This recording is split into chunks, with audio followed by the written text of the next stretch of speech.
berries! What's up, nerds? It's me again, Ronan, and welcome back to my channel!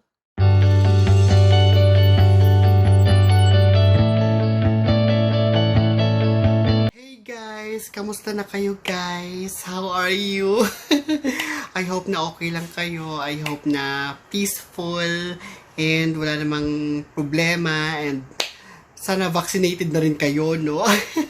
Okay, anyway guys, it's been a while since the last time na nakapag-upload ako. Something happened to me. Yun. So, kung nabasa nyo na dun sa title, yes, I tested positive with COVID-19. Ayun. As you can see, no, hindi na nakakatawa na ako and all that stuff. Pero yes, kasi syempre tapos na.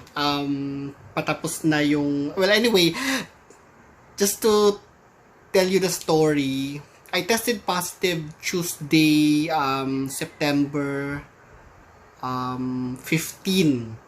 Pero technically, yung first symptoms ko, September 14. September 14 ng hapon, medyo masakit na yung katawan ko. Medyo parang akong nag-gym, guys. Yung first time mong nag-gym, tapos kinabukasan, ganun yung pakiramdam after ng work. So, yun yung nangyari. But then, hindi ko masyadong dinedma ko lang kasi inisip ko baka kulang lang ako sa tulog. Pero hindi ako makatulog. Tinry kong matulog after ng shift, hindi ako makatulog. So, pero ganun talaga yung katawan ko. Para akong nadaanan ng trend. Parang ganyan. And then, nung gabi na yun, ayun na. Nilagnat na ako, nag-38 na ako yung temperature ko. So, syempre, medyo may panic. I'm actually proud of myself kasi yung ina-anticipate ko na baka mamaya mag anxiety attack ako or baka alam mo yun, mag-spiral bigla yung mental health ko, hindi nangyari. So, nung kinabukasan nun, we decided to have ourselves tested. So, pumunta na kami ng clinic, nagpa-test na kami. And then, parang ang nangyari, guys, parang for me sa akin lang, what happened was, parang yung mind ko kasi, para kasing na-condition ko na yung mind ko na, ito na yung world that we're living in right now. No, so the best thing you can do is to protect yourself. We're still in the pandemic situation. So hindi mo naman alam at hindi natin nakikita si virus, hindi naman natin alam kung saan siya natin makukuha. I mean, for us, especially for me na sobrang careful, halos lahat, dala-dala ko lagi, hawak-hawak ko lagi yung sanitizer ko. So hindi natin alam talaga kung saan natin siya makukuha. I mean, I could not beat myself up thinking kung saan ba ako pumunta or whatever kasi I was careful. But then again, still, tinamaan pa rin kami. Tinamaan pa rin ako. For the past days, no, talagang kinondisyon ko na yung sarili ko. Na it's just a matter of time. Alam mo yun? So, the best thing you can do is to protect yourself na kaya talagang pinurso ko talaga na ma-vaccinate ako. So, na-vaccinate naman ako, na-kompleto ko naman yung vaccination ko. But then, the funny thing was, 2 weeks after ng vaccination, nagka-COVID ako. Alam mo yun? I mean, can you imagine kung hindi ako vaccinated? It could be worse for me. Kung hindi ako vaccinated tapos asymptomatic ako or light lang yung symptoms ko, I'm lucky, di ba? What if kung severe yung symptoms ko tapos hindi ako vaccinated? Di ba? So, I'm so thankful na talagang napuso ko yung nangyari siya after ng vaccination ko. Ito nga pala yung result ko, guys. Ayan. I tested positive. Yung parang, nung pumunta kami dun sa testing center, parang confirmation na lang niya. Pero deep in my mind, deep in my heart, parang alam ko na positive ako. Parang ganun. So, I was waiting actually for the time na magne-nervous breakdown, mag-anxiety attack. Pero hindi nangyari. Kasi parang ano na, parang naano ko na yung isip ko. Nakalma ko na yung isip ko na one way or the other, mangyayari din talaga siya. So the best way to help yourself is to have yourself vaccinated para at least you have something to protect yourself or to fight man lang dun sa virus. Ayun, so kaya nung nangyari siya sa akin, of course, andun pa rin yung takot. Yung first night na nagkaroon ako ng symptoms, of course, syempre, breakdown talaga. Talagang iiyak talaga ako. Kasi syempre, yung stigma, yung naririnig natin sa news, yung takot, andyan. And then, of course, andun pa yung naglalaro sa isip ko na hinihintay ko, nakakahinga ba ako? Nakakahinga naman ako. I'm doing okay actually. Aside dun sa lagnat, aside dun sa sipon tsaka sa ubo, I'm doing okay. But then yung isip mo na naghihintay ka for the worst na mangyayari, hindi naman siya nangyari sa awa ng Diyos. So siguro nag-work yung vaccine, no? kasi yun yung, alam mo yun, di ba si anxiety, dumiretso ka agad siya dun sa pinaka-worst. So, sinasabi ni anxiety sa akin is, ayan na, mamaya niyan hindi ka na makahinga. Pero nasa isip lang yun. Nasa isip lang talaga siya. But then again, yung katawan mo, hindi naman siya nagko-coincide dun sa kung anong iniisip mo. I'm breathing okay. Parang ganyan. But then, of course, yung ubo, yung sipon.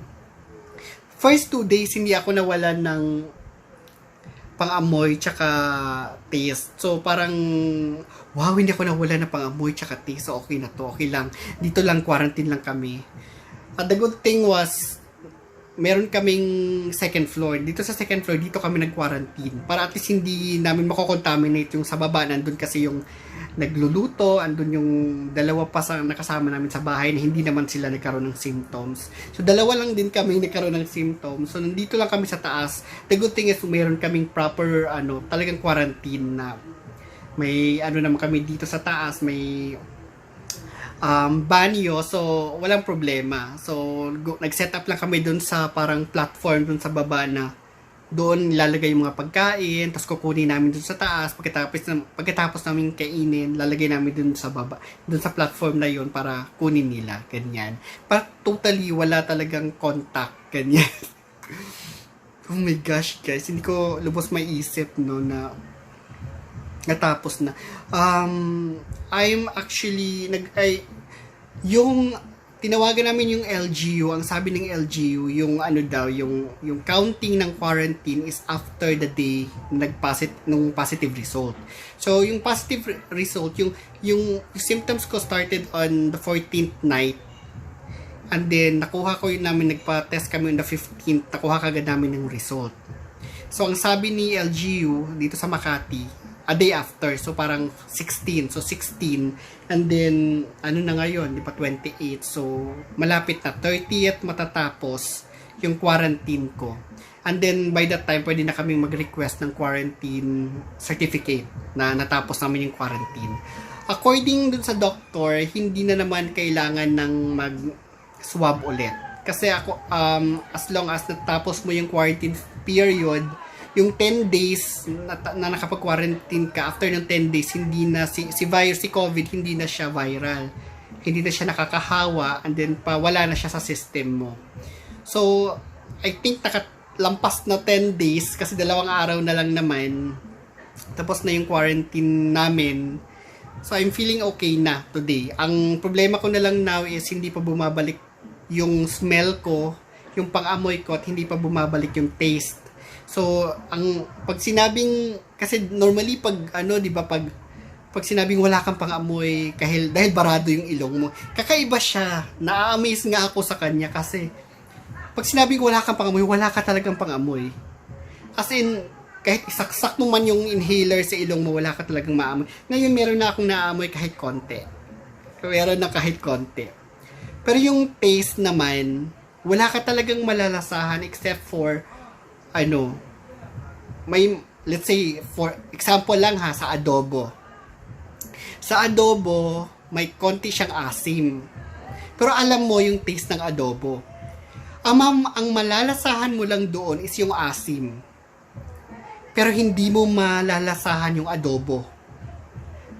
Parang kumakain ka lang ng maasim, pero hindi siya adobo. Parang ganyan. Let's say, for example, yung toyo. Malalasahan mo yung alat, pero yung lasa ng toyo, hindi. Sinigang, malalasahan mo yung asim lang, yung taste ng maasim. Pero yung lasa ng sinigang na hipon, sinigang na kung ano man, hindi mo malalasahan. Yung texture lang niya, malalasahan mo. So parang let's say kumain ka ng hotdog, yung texture ng hotdog, mararamdaman mo sa tongue mo, pero hindi mo siya malalasahan yung lasa ng hotdog. You get my point? Parang ganun siya. So, nung una na-amaze ako, kasi after 3 days pa lang siyang nag-take effect. So, yung boss ko kasi, tapos na siyang na-COVID na siya. So, sa kanya ako talaga humihingi ng tips kung anong nangyayari, yung stage by stage ba na nangyayari. At least yung sa my experience ng nangyari niya sa kanya. So, para at least, for me, hindi ako matakot na, oh my God. Walang ganong factor. Kasi, ayan na. So, tinanong ko siya, sa kanya din on the 3rd day or on the 4th day na wala yung pang-amoy niya at yung taste niya. Yung sa akin, ganun din. On the 3rd day, to be exact, na wala yung pang-amoy ko tsaka yung taste ko, sabay sila. At first, medyo weird yung pang-amoy ko, nag-shift siya, and then hanggang totally nawala. Ganun siya. Si taste, nandyan siya nung lunch, on the 3rd day, nung night, wala na siya. Ganun siya. Yung ubo, hindi siya yung ubo na talagang, yung parang kang hinihika. Hindi ganun. Ganun lang. Ganyan, pero masakit siya sa dibdib. Parang yung phlegm nakakapit lang dito sa dibdib. Hindi siya lumalabas. So parang ubo ka ng ubo, masakit siya sa dibdib kasi andyan lang siya nakakapit, hindi siya lumalabas. So what I did was, inom ng tubig. And then, sabi ng doktor, dinouble dosed yung, nag-double dose kami ng multivitamins na may zinc. And then, yung vitamin na D3, parang ganyan. 3 times a day, yung vitamin D.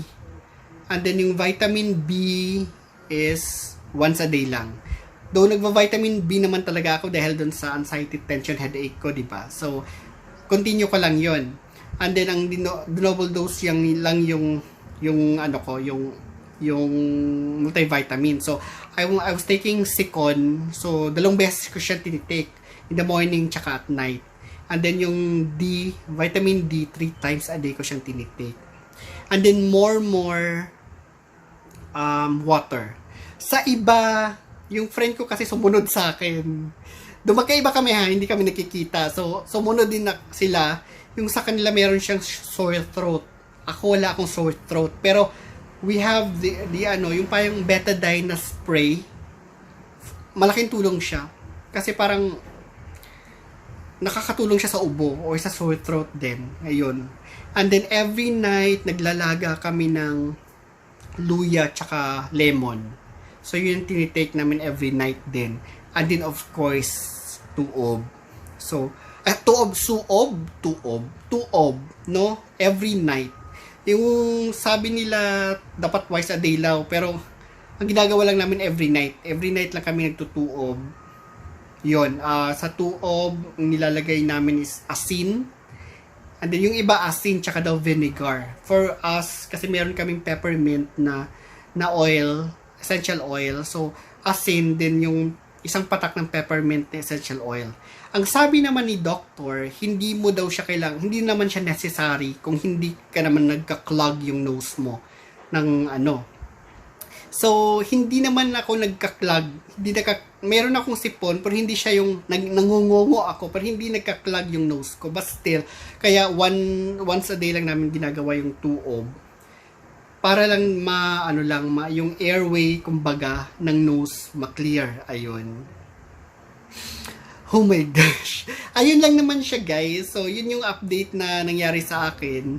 Nagka-COVID. Now, with anxiety, Kasi of course, di ba, for us na may anxiety, health anxiety issues, malaking factor siya sa atin. So for me naman, ang ginawa ko kasi, sabi ko nga earlier na, kinondisyon ko na yung sarili ko bago pa man mangyari na, one way or the other, mangyayari at mangyayari sa akin. It's just a matter of time. Kasi hindi naman natin alam kung saan natin makukuha si virus, kahit gaano tayo ka-careful, di ba? So the best, parang pinaka-solace, ano ba yun, solace, tama ba? Pinaka-ano ko na lang for me is that, iniisip ko na lang na vaccinated ako. I am protected, na protektahan yung sarili ko. Na it's either, ang iniisip ko na lang is either, asymptomatic ako or light lang yung magiging symptoms ko, which is yun talaga yung nangyari kasi yun naman yung reason kung bakit tayo nagpapa-vaccinate, para ma-avoid natin yung severe na symptoms, di ba? So by that, parang panatag yung isip ko, panatag yung puso ko na parang I'm going to be okay, I'm going to be fine. Ang nakakasad, hindi naman ako nananakot, pero this is, ang nakakasad kasi, during those times na nagka-quarantine kami, I have few people that I've known na parang they passed away due to COVID. Ayun lang, nasad lang ako talaga kasi parang kakilala mo, tapos magkasabay pa kayo, and then sumunod dun meron pang isa na passed away din due to COVID. So parang nangyayari, naisip ko lang na parang as we go on dito sa pandemic na situation natin, parang yung, alam mo yung sinasabi, a friend of mine told me na parang yung nagkakaroon tayo ng sympathy fatigue. Alam mo yun, kasi kakakondolence mo to the point na parang hindi mo na maramdaman yung pagko-condolence kasi nagiging numb ka na. Which is hindi dapat kasi buhay yun, di ba? Pero dahil everyday may namamatay, nakakilala mo, everyday may kino-condolence ka, nagiging numb ka na, parang para ka na lang nagsasabi ng condolence without feeling anything. Nakakasad. So anyway guys, yun lang naman. It's like update lang ito. Tingnan nyo guys, just konta bata ako na. Eto na yung effect ng quarantine. Oh my goodness.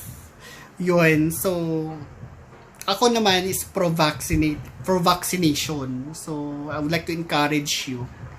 If I have something in this channel, so, for us na may anxiety issues, it could help us, para maging panatag tayo. Hindi tayo magiging zombie after 2 years, huwag kang mag-alala. Kung magiging zombie man tayo, marami tayo magiging zombie. Ayun lang naman guys. Malapit na ako matapos sa quarantine ko and I can't wait to go back to work kasi parang 2 weeks din na wala akong ginagawa. Pero ilang books lang din yung, ang dami kong natapos na books, ang dami kong natapos na basahin, ganyan. But more on books talaga. So yun, na-excite ako dun, but then I missed working. Yung alam mo yung routine mo everyday. Yun. So, pag natapos na to, we're gonna request na for the certificate na na-finish namin yung quarantine and then para na rin may pasa ko na sa HR namin para makapagsimula na ako ng work next week, no? Ayun lang naman guys.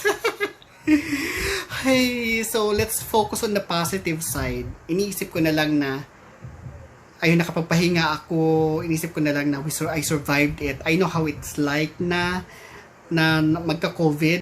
Yung nangyari sa akin, para lang akong nagka-flu. Ayun. Flu lang talaga siya. Pero lang dun sa nawala yung pang-amoy ko at wala yung panlasa ko. And then of course, disregard the parang mga stigma sa COVID. Hindi siya applicable for me. Iniisip ko na lang hindi siya applicable for me kasi na-vaccinate ako. So, flu symptoms lang siya sa akin. Ayun. Yun lang naman. Aside sa tumaba ako ng malala. My gosh. I'm doing well. Nakikita ko nga na merong nakikita ko doon sa channel na may mga subscribers pa rin tayo, no? Thank you so much, guys. So, yun, to end this vlog, I would like to encourage you guys na magpa-vaccinate. Tulungan natin yung sarili natin at yung mental health natin na at least mapanatag yung isip natin, mapanatag yung sarili natin, di ba, na if ever na kasi it's just a matter of time. If ever na COVID tayo, we have something to fight back and we'll be okay. Hoping na light lang yung symptoms or asymptomatic, ganon, di ba? Huwag na natin i-compare yung sarili natin sa nangyari sa iba. Kasi, syempre, every person may iba-iba din yung effect, di ba? Ayun lang. I'm doing well na naman. Recover na. May konti pa ganyan. Pero, as of now, wala nang lagnat, wala nang sipon, and all. Yung panlasa na lang at pang-amoy. Hopefully, bumalik. Ayun. So guys, thank you so much sa mga bago nating mga subscribers. Sana marami ka pa rin kayong makuha sa channel natin. And kung andun sa iba naman, share kayo ng kung asang mga hacks and tips ninyo para hindi lang sa akin yung mga nandun at meron din silang ibang perspective na makukuha doon sa mga manonood at magbabasa ng mga comments, di ba? So thank you guys, thank you sa mga nangumusta. I'm doing okay. Ayan, ito na yung video ko, ito na yung upload ko. Oh my gosh. So, thank you. And I'm sorry din dahil medyo natagalan tayo, no? Inayos ko muna yung sarili ko. Thank you. And welcome dun sa mga bago na na mga subscribers natin. So, ayun. So, hanggang sa next, na lang natin ulit, ha? Hanggang sa next vlog na lang natin ulit. Magpa-vaccinate na kayo, ha? Ayun, so as I've always said, please choose life, and please choose happiness, and please start your day with a smile. Thank you. God bless you guys. Bye for now. Bye.